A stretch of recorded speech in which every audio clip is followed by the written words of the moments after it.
My name is Christine Beswick. I am the newly elected chairperson of the Rowan AC Women's Network. I want to thank you all for attending today and for participating in our new virtual programming. Just let me tell you a few things before we get started with today's program about how today's event is going to work. So each one of you who's participating in the event, your camera and your microphone are going to be off.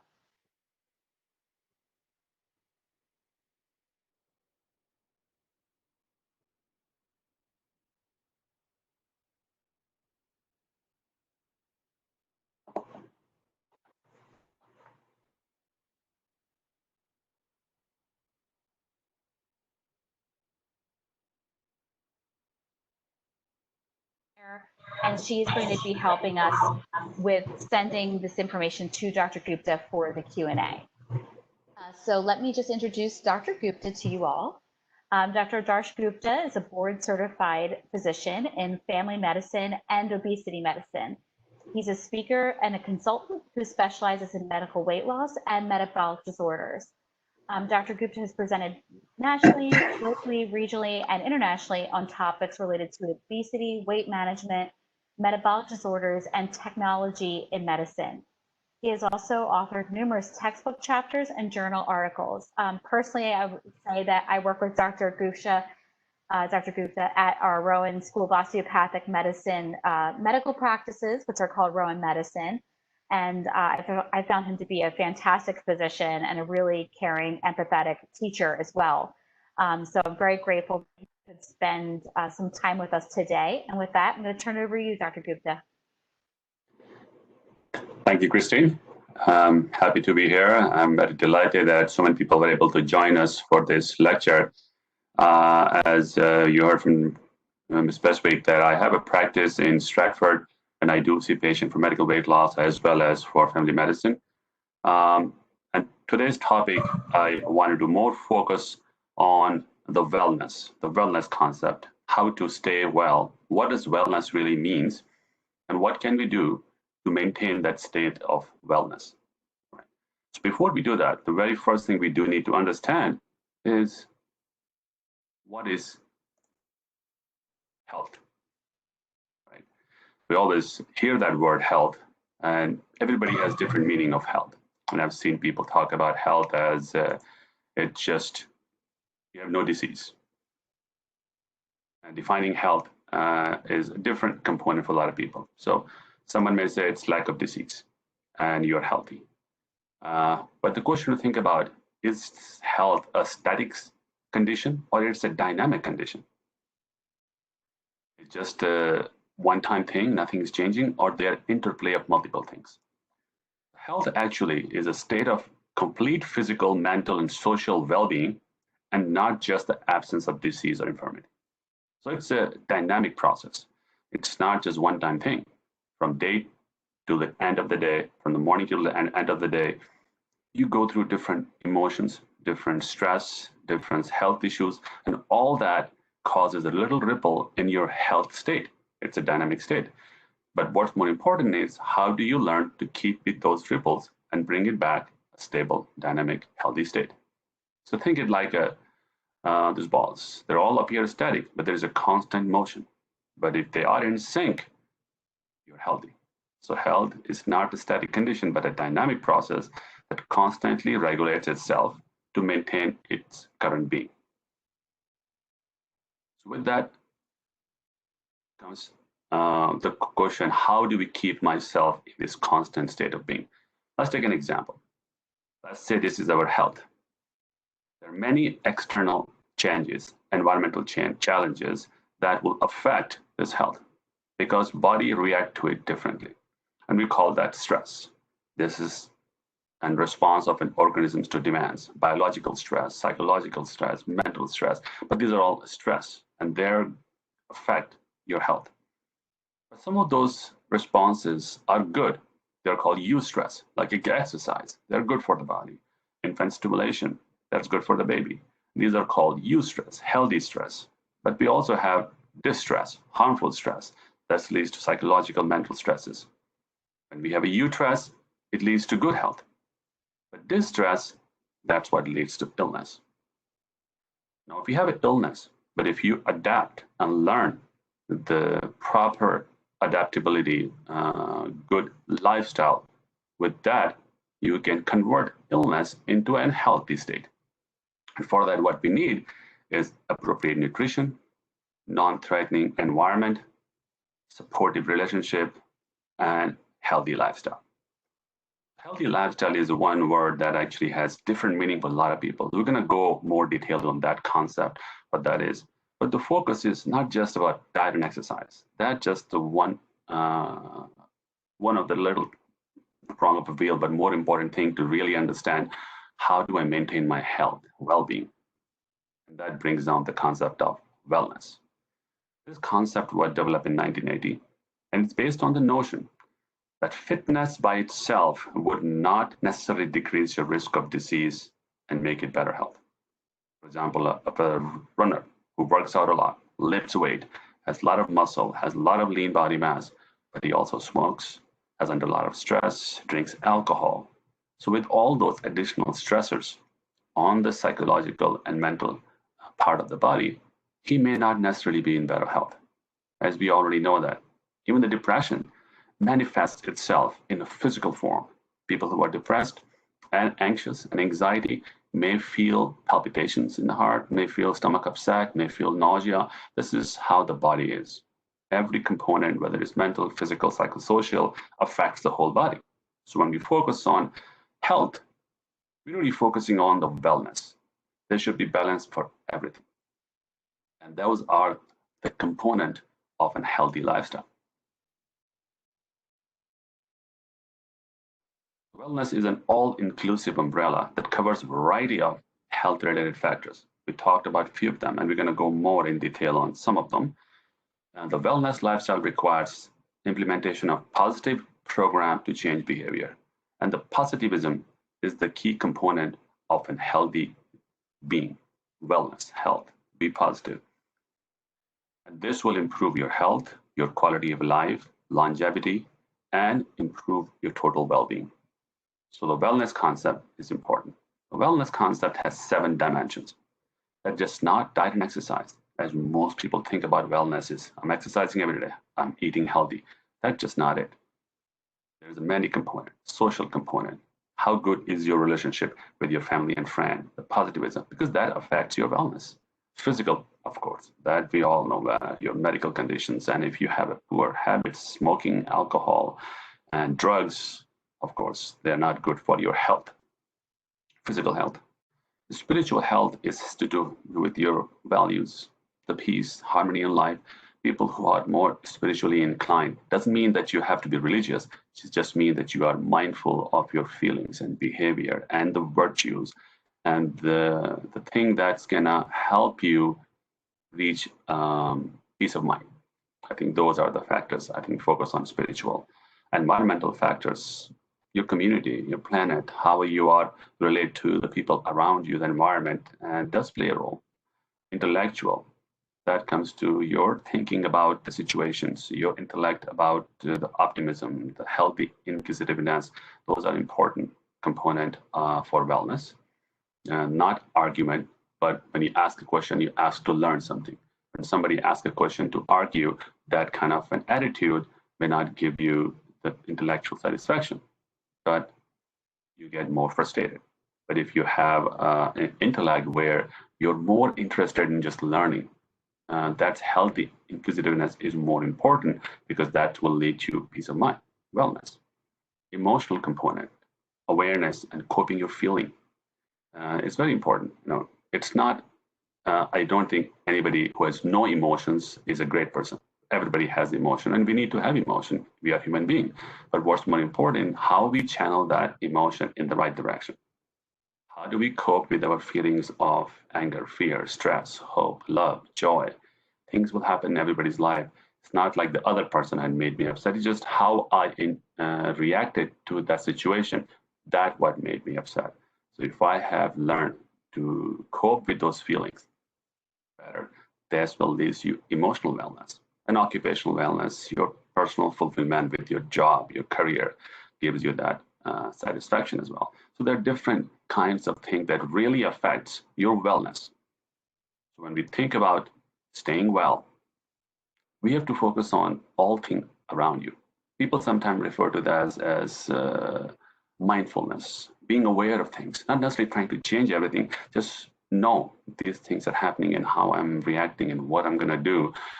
This awareness is also very important. And as we all know, this COVID-19 has affected every component of this wellness, whether it's intellectual, whether environment, your spiritual, your physical part, health, social environment, social distancing, occupational job is different. We're learning all the new skills, emotional component. Every part of that is really affected through COVID-19. And it's important for us to know that this is true. It has happened, but we can still do a lot of things about it. So let's first focus on one component of this wellness is healthy lifestyle. What is really healthy lifestyle? And when people talk about healthy lifestyle, I hear from many people, they say healthy lifestyle is diet, or it's exercise, or it's going to gym. I go to gym every day. I eat all healthy food. And all comes down to about pretty much food and diet and exercise. But healthy lifestyle is really the set of habits that you build up as you are growing up. That becomes your lifestyle. So, for example, if you're crying as a child, mom gave you candy, you calm down, you sort of build that connection with the candy that, oh, this candy gives me happiness. And that sort of become your go-to comfort food, right? So people say that. So that's a healthy lifestyle, a set of habits that people develop as you grow, as you develop your lifestyle, you live, you grow older. And that not necessarily means just by exercising you're going to do well. So when we're trying to build healthy habits, I have to focus on all those habits. And we all know trying to change habits is not easy. But if you take a small step at a time and be consistent, this will develop into a new habit. So few things in a healthy lifestyle are a very important component that we should focus on. Is one of them is the physical activity. And people have different programs and gyms and workout. Only thing you need to focus on that I have to remain active for at least 45 minutes every day. The guidelines say that you should be at least 60 minutes for children, 30 minutes for adults, and 150 minutes per week. But I say make it consistent habit that I'm going to be active at least 45 minutes every day, or try to reach 10,000 steps every day. That's a start. More you do, fine. But at least add that in your routine, which is really not that difficult. Most people can easily remain active. You don't have to be active altogether. It could be 20 minutes, 10 minutes, 20 minutes, 10 minutes, but make it 45 minutes every day. And I'm going to talk about some other kinds of activity that also count as an activity. It doesn't have to be gym. So you just have to be active. Second component of healthy lifestyle is reduced calorie diet. It's not about any diet. In fact, I really don't believe in any diet. I don't prescribe any diet to my patients. All I want them to do is eat the food that they like, but I spend time teaching them how to make that food low calorie, right? So it's not about diet. In fact, there was a study done in JAMA in about 2017. They compared over 18 different diets. And what they found, that people lose weight on every diet. But what makes more different is the people who do really well with the diet are the one who are able to stick with it. So if you can stick with the diet, you're good. But if you can't stick with the diet, then it's just like a band-aid. It's not going to help you long run. And the diet that you can stick with has to be the diet that you like. You must like that food. And if you like that food and you know how to control the calorie from that food, that's most likely it's going to last. So in my practice, that's the main emphasis on every patient. They can eat what they like, whether it's Chinese food, Indian food, African food, Italian food, whatever food you like, that's no problem. Let's focus on how to make it low calorie. So that's what I spend most of the time with them. The one of the component to do that is try to avoid really high calorie ingredient in your any food recipe. Add more variety in the meal so food becomes more attractive. You'll get bored of eating the same thing every day. So you do need some variety. So explore new things that you have not tried. Maybe you will like something, but if you don't explore it, you will not even know. So add variety. We're going to go a little more in that in a little bit later. but that's the one component. And the third important component for healthy lifestyle is stress management. You need to have certain things in place where you know, how do I cope with stress, what I can do to relieve stress, what mechanisms are there in place when I'm in a stressful situation, what can I do? So stress management is equally important. Studies have shown that there is a direct correlation of stress with unhealthy lifestyle or obesity or diabetes or other health diseases. So there is a direct correlation. We don't know what's causing what, but we know there is a coexistence. That's all we know. And same thing with the sleep. We also don't know what's causing the sleep or the health diseases, but we know there is a direct correlation. Lack of sleep has a direct correlation with unhealthy habits, obesity, diabetes, hypertension. So what we need to focus on is really improve these four components. In my practice, I do spend time so that we can address those components for healthy lifestyle. Now let's talk about healthy eating slightly more detail. We talked about that have a variety. We talked about avoid high calorie ingredient. Your goal is to cut down 500 to 1,000 calories if you're trying to lose weight. If you're not trying to lose weight, trying to maintain where you are, staying healthy, fine. Try to maintain in certain calorie range and don't go beyond that. This way you will maintain the calorie, maintain the weight, and you'll be fine. As I mentioned, you need to like the food that you eat. That's the only way it will last. And one most important component for healthy eating is try to eat smaller portion size, but frequently. There's a lot of questions about that. People have saying, I think one of the questions I always hear about that is about intermittent fasting. How about fasting? Now, fasting alone is not going to make you lose weight. Intermittent fasting alone is not going to make you lose weight, because let's say I do intermittent fasting, but I eat ice cream all day. Are you going to lose weight? You're probably not. Because even with the intermittent fasting, you're eating 16, not eating 8 hours, you still have to know what kind of food I should eat during those time. And during those time when you're eating, you want to eat smaller frequent meal. And the concept for that is important to understand. Let's say I eat one big meal. I eat nothing all day and just one big meal. Your stomach is like an elastic organ. So if I fill up with the one big meal, I'm stretching out my stomach. And the brain gets a signal that you're full when the stomach stretches. Now I eat one big meal and my stomach is this much stressed because of that. So the full signal is going to come when it's going to stretch. But if I start eating smaller frequent meal every 2-3 hours, meal, snack, the stomach is going to slightly shrink because now you're not filling it up. Now you'll get a full signal sooner when it stretches. And that is the key component. And I've seen this happen to a lot of my patients. Within 2-3 months of eating smaller frequent meal, multiple times a day, they begin to get that they were not able to eat the same amount of food that they used to be able to eat. So that happens all the time.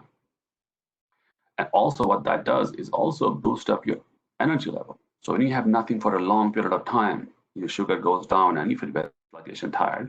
And you get one big meal, again, you feel sluggish and tired. So by eating smaller frequent meal, your body sugar is just going like this. There's more likely chance that you will have more energy all day. In fact, many of my patients have told that, and they say that it happens within 2 to 3 weeks of starting this kind of program. You're going to feel a difference in energy level by eating smaller frequent meal. And the one important component of healthy eating is water. I have a few slides just on this because that's the most important thing one can do to really improve their well-being is drink lots of water. So we're going to talk about that separately.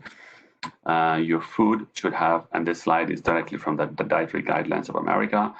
They should have fruit, vegetables, protein, dairy, grains, and oils, and avoid saturated fat, added sugar. Now, what the word is added sugar. Sugar is very important for the body, believe it or not. The brain's only fuel is sugar. For a quick burst of energy, for any kind of workout where you have to lift, push things, you need sugar. If you have no sugar, you have lack of energy. You can't do a lot of those things. So you need some sugar, but you don't need too much sugar. This added sugar is what's not good. Sodium limited.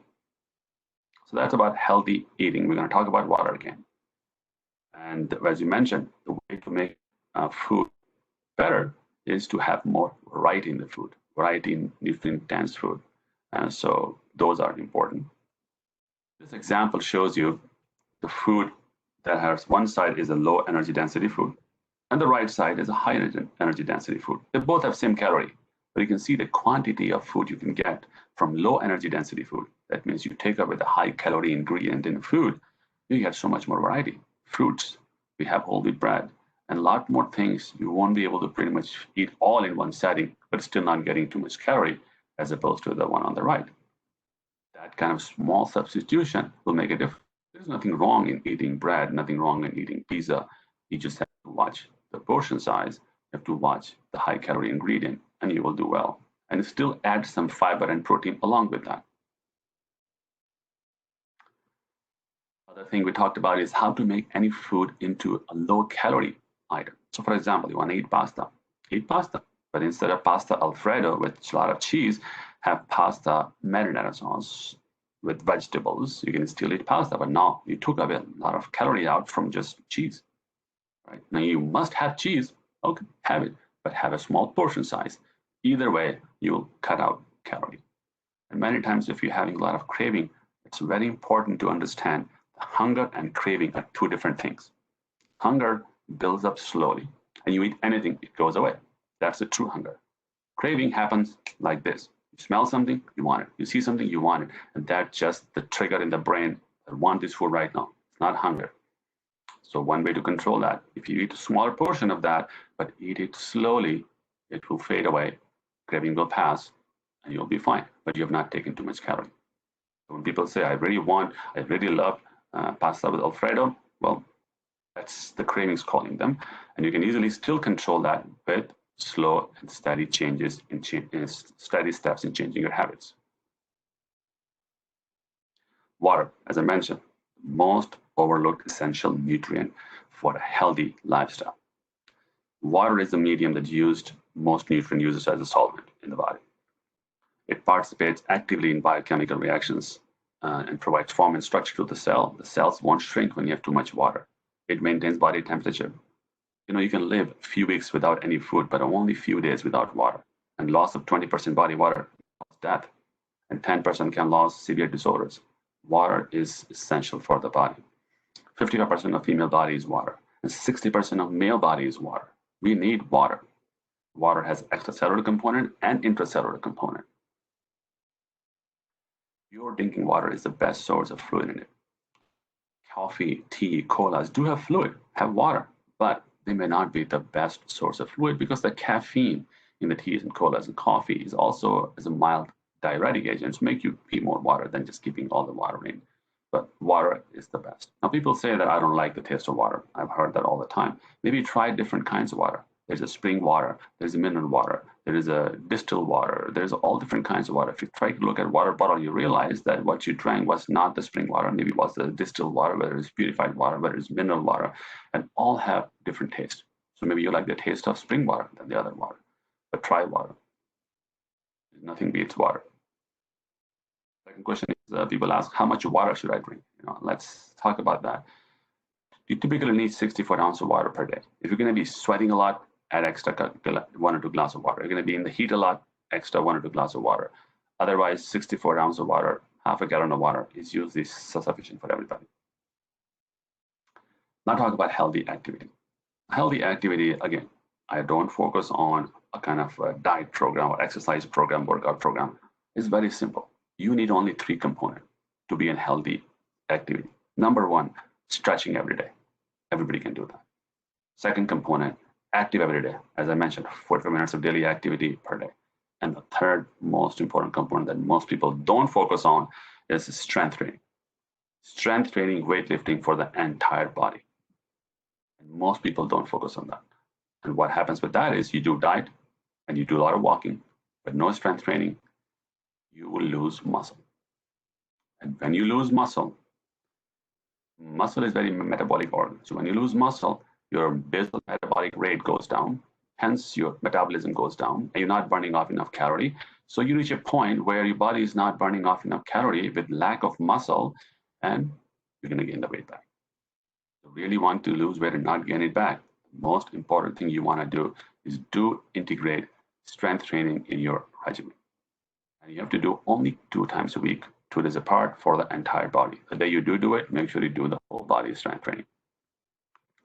And that's something I do focus on with all my patients all the time, these three components, and I tell them how they can do it. Now, during this time when all the gyms are closed, how can I do strength training, right? People may ask this question, and I've heard that so many times. So you don't have to have a gym. You can use your own body weight. You can use even simple as resistance band, and you can do workout at home. You can do whole body strength training even with those two components. In fact, on my website, my blog website at forweightcontrol.com, I have many articles written on just that component. So people can do strength training at home, exercises at home, because during this time, we need to still remain active, right? And again, water is very important. Without the water, you cannot gain muscle. To gain muscle, you need protein, strength training, and water. We don't want to lose muscle.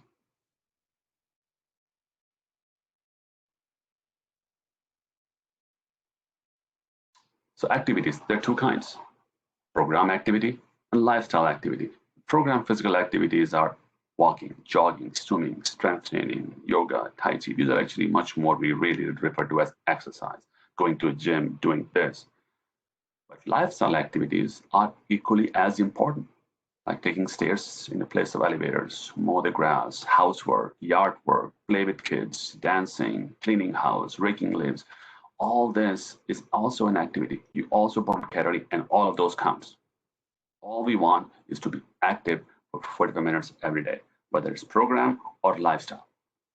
I think the best thing I feel personally is playing with kids. That's the best kind of activity for both you and your kids. It's a good family time, bonding time, and everybody's active. This is the perfect thing, I believe, that we should be really spending time, especially now that we're at home with the kids, a lot more time than before. I think that's perfect. Stress management. That's another component we will talk about. And I'm going to just spend a few minutes time. I won't call myself a guru in stress management, but there are a few things that's important for everybody to understand. To really maintain stress, you really have to focus on this healthy lifestyle, improving sleep, and your attitude, how you react to different situations around you. So we talked about healthy lifestyle, which is being active. Exercise alone makes a big impact on your mood. People even say exercise is a poor man's plastic surgery for that reason, because it has so much benefit of being active. And that's just good for anybody, not just really on to lose weight, but to remain well. For healthy well-being, that's one thing you need it all the time. And also, diet is equally important. I think if you don't really manage your diet properly, it can lead to a lot of unhealthy conditions. Hypertension, diabetes, high cholesterol, and obesity, and there's all those factors are there. So healthy lifestyle is great because that will put stress on the body. That can affect mental stress. Sleep is very important. I mentioned that already.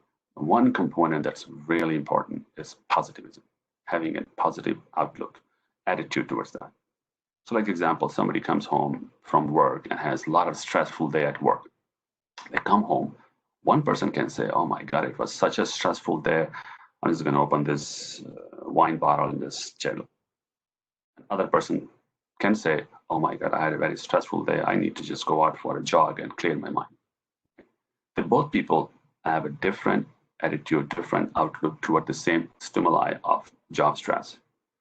But this positive aspect will make them more better in terms of improve the health, as opposed to lack of activity and more alcohol will not lead anything towards well-being, right? So that kind of positivism is very important. And with that, I do want to share one good quote that I really feel is very important by Dalai Lama. If a problem is fixable, if a situation is such that you can do something about it, then there is no need to worry. If it is not fixable, then there is no help in worrying. So there is no benefit in worrying whatsoever, which is, I think, is very important. And that applies to every aspect of our life.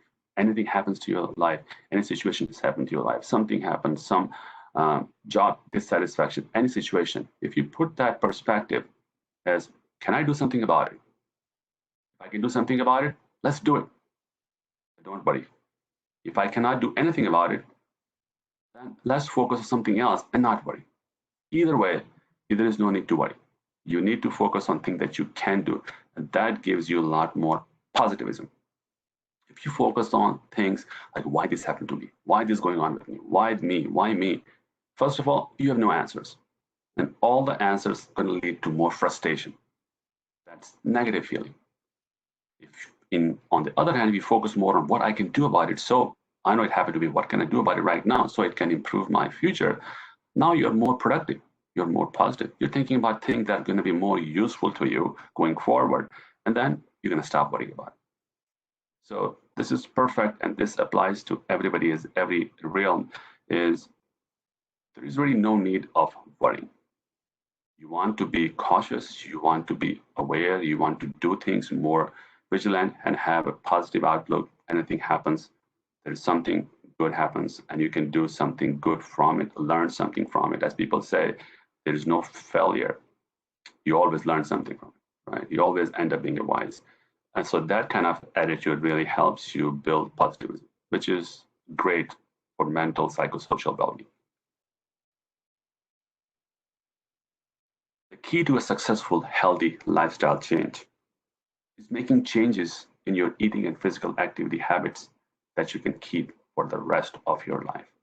And this simple statement is very powerful because it helps you understand that if you want to be well, if you want to have well-being, if you want to have a healthy lifestyle last, you want to make changes in your routine, in your lifestyle, in your habit, such a way that you can keep.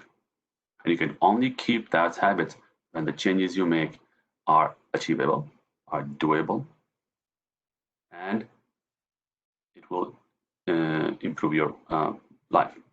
So when I see my patients are always focused on losing weight. They have to lose weight. They're more focused on weight. I have to tell them and look back and think about not just weight loss, but focus on the journey towards that goal of weight loss.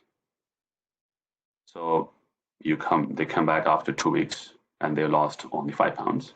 So then I tell them, it's not just about 5 pounds. Think about things you did to reach that 5 pounds. Are you more active now?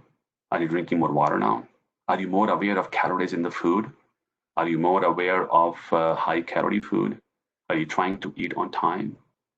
All those small little changes are your achievements. Don't forget those.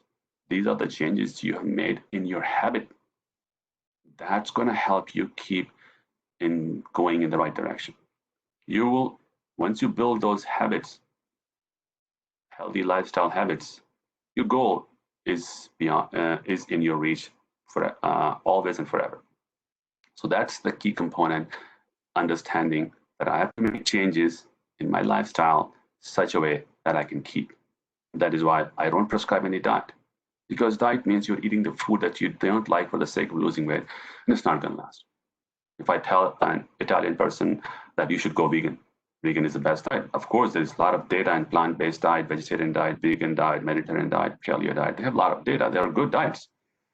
But if I tell an Italian person, let's go on vegan diet, first of all, imagine his social gatherings where everybody eats so much cheese that he can't have any cheese, right? He's going to feel like sort of more of an outcast because wherever he goes, he has his own food, separate food. He can mingle with anybody. Now, is that really helpful? And do you think it's going to last for too long?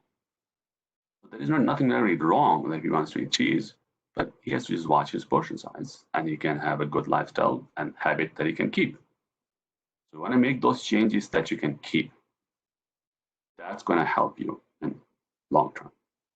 So with that, I do want to talk about what resources I have for you guys that can help you reach healthy lifestyle goals. I do run a Center for Medical Weight Loss and Metabolic Control at the Stratford office where I do patient for face-to-face. And now I also started telemedicine visits for personalized medical weight loss counseling, and those focus on all those components of healthy lifestyle. Healthy lifestyle is the main focus of my practice. So anybody is interested, these are the numbers, 566-7020. I do write articles based on the questions I face from my patients. Patients ask me about what the sources of getting protein vegetarian diet, about the plant-based diet, and the questions about stress management. So I do created articles based on that. Many patients ask me, how can I do exercises at home because no gyms are closed? So I create an article for that purpose, the workout plans that you can do at home. So my here is just the article that based on patients' questions, I put article on there. And with that in mind, I'm totally open for any more questions you may have for today or any other question you have on anything. I can take that question. I guess you can send me question via chat message and we can read the question and talk about it. But I'm open. All right. Thank you so much. That's weird. Does that sound weird? So I have a few questions. Do you have strength training exercises as a resource that you can share? Yes, I think, in fact, I did write an article and I did create a video on my YouTube on forweightcontrol.com that has workout plans using your own body and resistance band that you can do strength training for your body. And on GuptaWeightLossApp.com, there's a video section where I have put on a list of few videos where you can do resistance band workouts at home, also strength training workout using your own body weight. Okay, so just for the participants, we'll have all the resources that he mentioned on the ACE website, so you don't have to worry about trying to remember them. We'll take this resources section and put it right on the website. So our next question that we have is, as a mid-50-year-old woman who tries to work out and eat healthy, but the stomach area is hard to lose and trim down, it stays puffy. Are there any other underlying issues that you think there are, or how can I lose that? All right, I think that's a very common question, and I hear that people talk about how to lose belly fat because there's a lot more fat. The one thing I want everybody to really understand that when people have fat in the body, it's not just on the belly. You have fat on the muscle, have the fat on every body organ, and there's all different kinds of fat everywhere. In fact, when I was seeing patients, one of my patients went through and got liposuction, right? So I thought, I'm going to see a big difference in the patient's percent body fat because I have a big scale that measures muscle fat and water everywhere in the arms, leg, and torso. And I went on there and I was really surprised that really the percent body fat did not really change because the fat that you have around the belly, which is not just hanging out that you can see, is actually on every body organ. You have a lot of organs in the stomach and each organ is covered with some amount of fat. We call that visceral fat. So to be able to really lose all that fat, you do need well-structured program that focus on the whole body. Just by doing ab crunches, you cannot reach those results. Like you've never seen anybody who has six packs and not have muscle anywhere else in the body, right? It's not possible. You just cannot lose muscle focused at one point. You need to focus on the whole body. So if you want to lose belly fat or the fat around the waist, you do still have to focus on the whole body. When you lose fat everywhere. It goes everywhere. And that it's not really difficult. I've been doing this healthy lifestyle program and counseling since 2006 with my patients. And I have a full emphasis on healthy lifestyle. That's the most important thing you need to learn. That means, as I mentioned, it's not about diet. It's about just small changes in your routine where you're eating healthy, active daily, and the small little changes. So it is doable that way. I don't know if I answered your question. If you have any further question about that, you can please go ahead and ask me and reach out to me. Okay, we have a question. Can you expand on the details of eating smaller meals more frequently? Do you recommend people eating any larger meals during the day, or is it best that all meals are smaller? And if so, how many smaller meals? Yes, so I want all your meals to be even. There's no point. If I have one big lunch, then again, I'm going to stretch the stomach, right? My point is not that. My point is even. So you have a breakfast, snack, lunch, snack, dinner. And if you're staying up too late, you can have one more snack. The goal is to eat pretty much every 2-3 hours and try not to let go 4 hours go by without eating anything. This way, you will never be super hungry. When the next mealtime comes in, you're not super hungry. That means you have much better control of what food you're going to choose and you're going to eat. When you reach a state of super hungry, then it's hard to control. You eat whatever is in front of you before your mind tells you no, no, no, and it's in your mouth. And we want to avoid that by eating smaller, frequent meal. And just a tidbit for breakfast, lunch, and dinner. What I recommend to all my patients that try to get at least 20 grams of protein, but don't go more than 350 calories. that's pretty much good amount of meal. Okay. Our next question is, could this cool sculpting work to remove fat? Does it really work? Okay, so the cool sculpting, the way they do it, they're trying to tell you that they're going to really melt or freeze off the fat, right? So it may work up to a level, especially the subcutaneous level, but like I mentioned, fat is everywhere on the body, right? On every organ. So you may not see a long-term success with that alone. If you don't really change your eating habits and your activity, then the long-term effect will not be there. That's my only take on that. If people getting it done for short-term results, you may see some effect for a few weeks, but again, healthy lifestyle is the key to anything to last. Okay. The next question is, are there different foods or diets that are helpful at different age points in life? For instance, more calcium as you age, etc. So in terms of healthy lifestyle, you need to eat food that have variety of choices. So you want to limit only one kind of food, and you want to have more variety. That's true. Based on the health risk, based on the medical conditions, there may be more and less need for certain nutrient, and that's true. So you may need more calcium, but if you're already become osteoporotic, that means after menopause, then you're going to start to eat more calcium. It's not going to help you as much because your bone is already brittle. You need calcium and vitamin D as you're growing up, so the bone don't get brittle. So at that time, it's not going to reverse anything. Only thing it can do, help you make sure it doesn't get any more further bad. That's all it can do. So there is a benefit for that, but that means I need to be doing this from the start, not wait till certain age. Now, other thing people may also say that certain time people need more B12 and folate. Possible, but that also stems from your previous diet. If you're lacking diet and you need more additional supplement, then you can add it. But not necessarily everybody needs to have all those. Having a one multivitamin, I think, is good enough for everybody. You want to take a tablet, a supplement, one multivitamin is totally fine. But if you have a good balanced diet, you should be getting everything from the diet. Okay. Can you recommend any other calcium supplements, foods that you can eat other than milk? Well, calcium is in a lot of things. I think orange juice and, of course, milk is more important. Anything with dairy has calcium. There are a lot of resources of calcium. I actually don't remember per se all the calcium food on there, but if you do a search, you can definitely find out. And one place I would recommend patients to do search would be medlineplus.gov.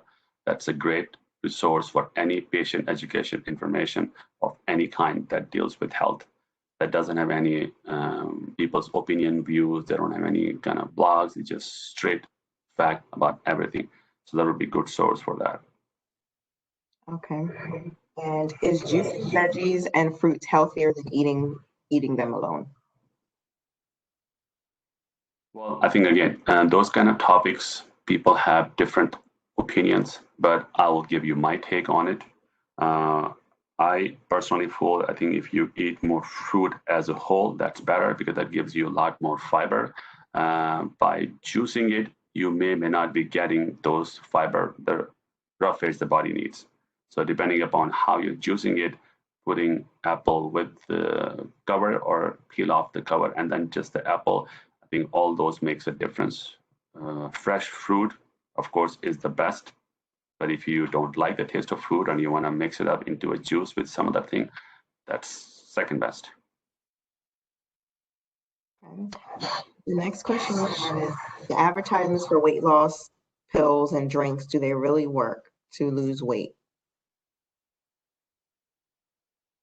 I think you said weight loss pill and drinks. Mm-hmm.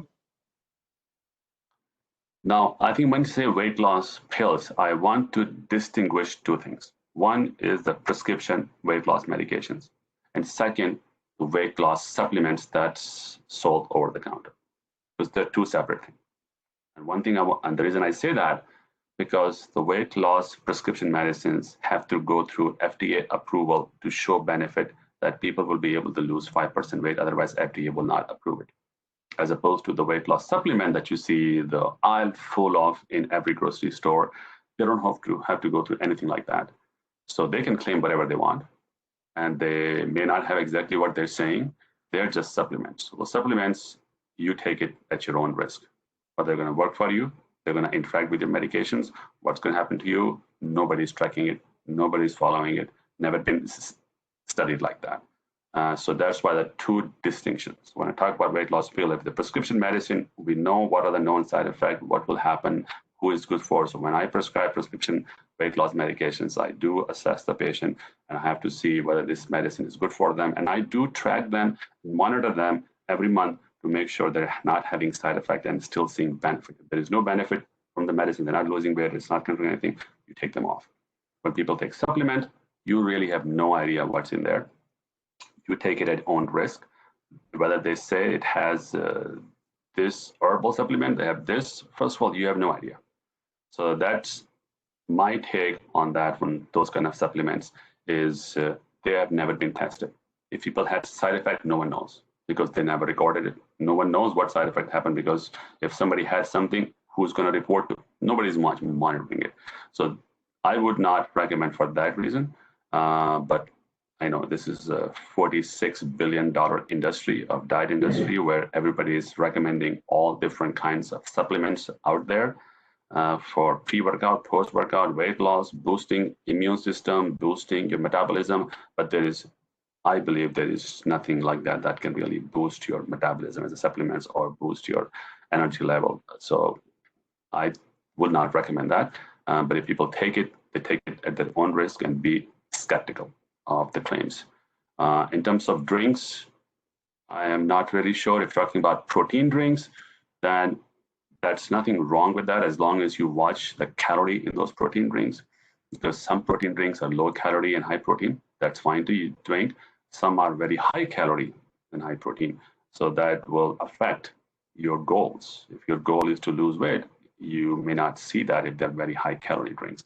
But if your goal is to just get more protein and you want to gain some weight, that's totally up to you at that point.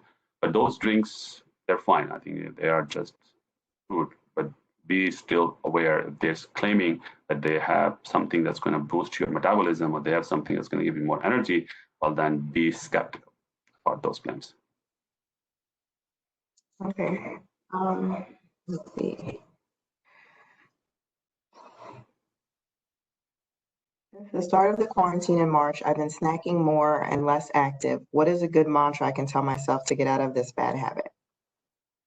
Right. And that's true. That have had too many people. And many of my patients, when they say they're snacking more, they usually say that they're snacking more of a sweet. They go and grab a cookie, they go up and grab a candy, they go grab a donut, a muffin, and ice cream, and the nuts and the crackers. And those kind of snacks are typically more in sugar. So when you eat food that's mostly sugar, mostly carbohydrate, that turn into simple sugar in the body very fast, body digests it, and you feel hungry again. So this phenomenon goes on, and that's what people call many times the carb craving, and it's going on and on, feel hungry all day. One way to control that is when you're trying to eat something that is more sweet, try to eat also something that's more fiber, something that's more protein. So eat a fruit along with that. If you want to eat a cookie, have some fruit. So what will happen with that is that fiber and the protein, whether it's a Greek yogurt or cottage cheese, that's sweet, but a lot of protein. That protein helps you feel full for a longer period of time. And that way you'll find that you're not as hungry all the time. So that would be the one way to focus on is your snack contains more fiber and protein. And if they are, that will help you get over this constant craving for snacks. Okay. Do you recommend for diabetics to eat every 3 hours? Actually, it's even more important for diabetics to eat smaller, frequent meals because this will regulate their blood sugar more even. If they don't eat for a long period of time, sugar goes down, and they see one big meal, sugar goes up. That up and down of sugar overwhelms their system. So for them, it's even more important that you should eat smaller, frequent meal so you don't have any sugar spikes in the body. that will help them, that will help their body. What are some ways to incorporate more vegetables in our daily eating? Pardon me, say it again? What are some ways to incorporate more vegetables in our daily eating? Okay, that seems very good. So how can we incorporate more vegetables in your daily living? So I would say there's actually a couple ways to do that. One of the way is there are some patients I remember seeing who had never tried many fruits or vegetables. Right? So it's a matter of one time, try one vegetable at a time. Find something. You want to try a cucumber or you want to try an apple as a fruit and try it. If you like it, good. If you don't like it, fine. Try a pear next day.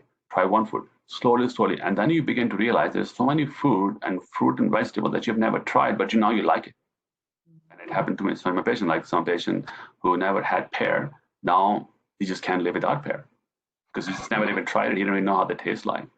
And then other times, some people have tried different fruits that they've never tried. Now they have variety of fruit. They're trying more fruit because they learned from one fruit that's so tasty. They want to explore, try more fruit.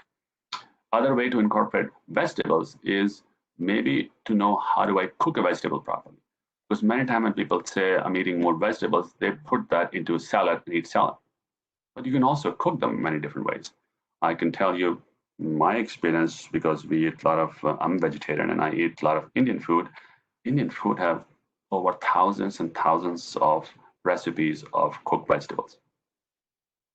So you can find many of those recipes and find variety of vegetables and you can experiment with them as a recipe and you may like it because the way you cook it differently, you will have a variety of food that you can incorporate vegetables in your diet. People want to eat them. Ultimate thing is you have to like vegetables, right? You can tell anybody you want, but you have to first like them. And the way you can start by experimenting with trying new different vegetables and fruits every other day or every week or every month so that you can have more and more choices to choose from. I think that's one way to really incorporate. Otherwise, people want to do juicing. You can mix it up and drink it up with other things together. That's also not a bad option if you truly don't have any other way to eat fruit and vegetables. And we have one. For some of us, this time of remote work has allowed us to incorporate exercise into our daily routine. How can we continue these good habits when we return to work? So I guess the question is what kind of exercise you're referring to be able to do workout certain times at home, then you can change the time and you still be able to do it, or whether it's more walking. I think you pretty much have to be creative in that sense to figure out what kind of exercise are you talking about and how can we still be able to implement it, whether I'm going to change the time of workout or the workout that I'm doing without gym. I think it's a very broad question. I think if you have a specific, then I can give you a better specific answer to that particular person. And that's why I think all my visits are faced with one person so that I can create personalized program for this person because somebody who's going to work at UPS, he has a different workout routine already. I can tell them what they can do at home. Somebody is going to work at a desk all the time, then I can tell you what they can do at the desk. And that means whether they work on the fourth floor, they can take steps, they can park your car far. You can incorporate activity in many different ways, but it's very personalized question. So I think it's hard to answer that as an open answer without just saying that you can change the workout time so that they still fit in the schedule or put some workout routine at work environment if possible. Okay. Thank you so much for that. We have a lot of great nuggets. We've gotten some feedback thus far. So this has been a really good presentation. So we want to thank you for your time and for your resources. Again, for our audience or attendees, we are going to place the resources that he discussed on the ACE website so that we'll be there for you to go back and read those over. And what else was I going to say? Nothing. I don't remember those, but maybe I need to eat more vegetables. But thank you so much. We've had a great time. As soon as this is over, there will be a survey as soon as you click out. If you wouldn't mind just commenting on the survey, how we can improve, and any other feedback that you have. So thank you so much. Thanks for having me. I really appreciate that. And those are all wonderful questions. And feel free to reach out to me, anybody for any questions. Thank you. Great, will do. Thank you. Have a good day, everyone.